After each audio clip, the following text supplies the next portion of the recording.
What's up, YouTube? This is Too Raw for TV. So I was just thinking, man, it must feel real good to be AD.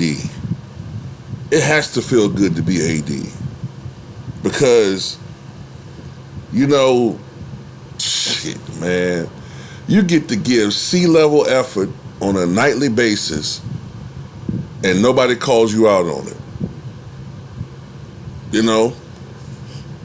You get to be in the prime of your career at age 28. When on the one hand, people say, well, you have the ability to be the best player in the NBA. Top 3 at the very least. You have the potential and the ability. Potential and the ability. And one of my favorites is if he puts his mind to it.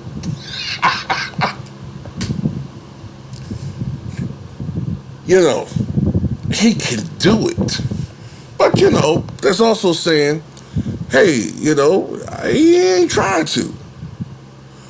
And why should he?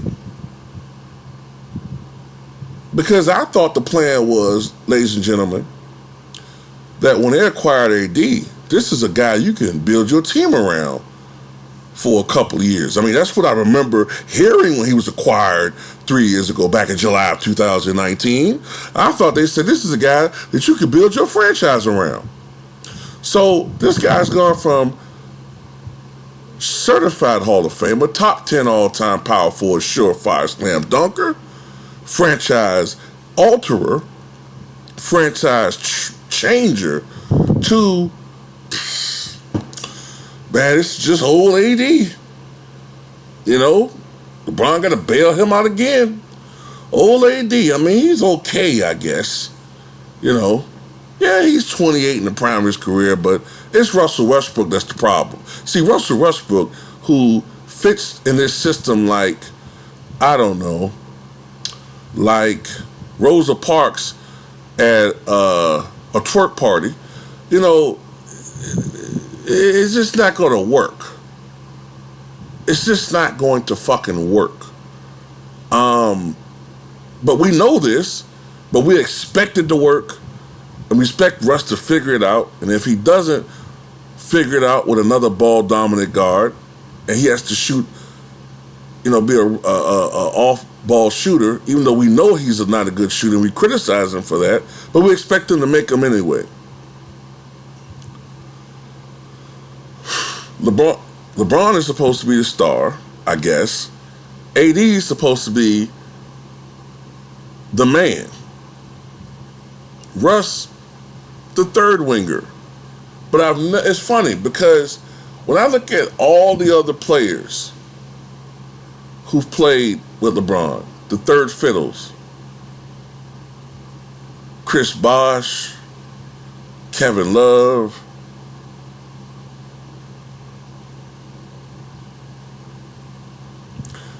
when I look at all of those guys, Kyle Kuzma for a split second, I've never seen any of them expected to be more than what they were. They got criticized. Yes, they did. But this is something different. This is a new level of criticism. And there's another thing I want to bring up too, now that I think about it. Historically, on LeBron James teams, the third star always struggles. The third guy always struggles. Think about it. Larry Hughes had a career year with the Washington Wizards. He goes to play with LeBron, didn't play very well. Why? Used to having the ball in his hands. Chris Bosh, the third guy in Miami. In Toronto, had a 24-11 season. Goes to Miami, struggled. Why? Because he's used to having the ball in his hands. Kevin Love, Goes to Cleveland, struggles mightily at first. In Minnesota, they were comparing him to Moses Malone. What happened? Had to totally alter his game, was used to having the ball in his hands. Was playing more in the post and had become a spot-up shooter.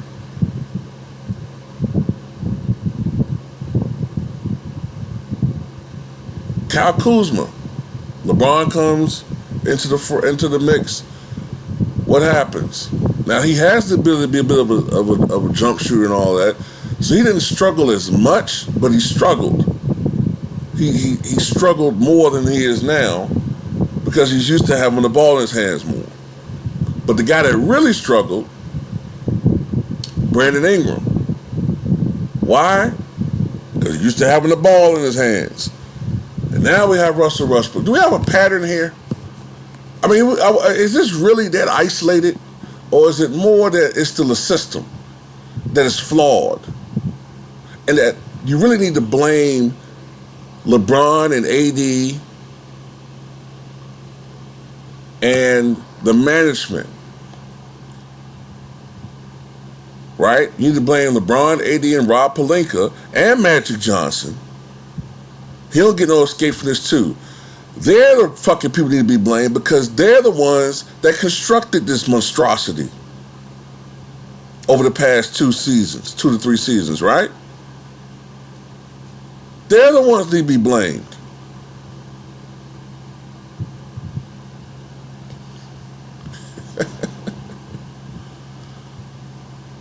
But they listen to LeBron, the so-called genius. Even Carmelo said he's the Le GM, you know. And look, man, it is what it is. People always talk about numbers, right? Nick Wright always talking about numbers. Why is it that the most impactful player for the Lakers last year was Carmelo Anthony? The stats show it. He was the most impactful player. I think LeBron is like number 6. As a matter of fact, if I'm not mistaken, Russell Westbrook finished slightly ahead of LeBron as more impactful. So all those points he scored, he was probably giving up 33, 34 points a game. Was not playing a lick of defense. A lot of those points came in garbage time. Austin Reeves was more impactful coming off the bench than LeBron James. I'm not going to lie on this fucking channel. So yeah, it must feel good to be AD. No expectations. You'll come in next year. You ain't talk a good game. You're going to come in next year, shoot 19% from 3 again. His numbers are going to look good, I guess. They're going to be like 24 points, 10 rebounds. You know, his numbers going to look good. But whenever he go up against other great power forwards and centers, you're going to get outplayed, outscored, out-hustled, outmanned. They're going to lose. They're going to blame it on Russell Westbrook. But anyway,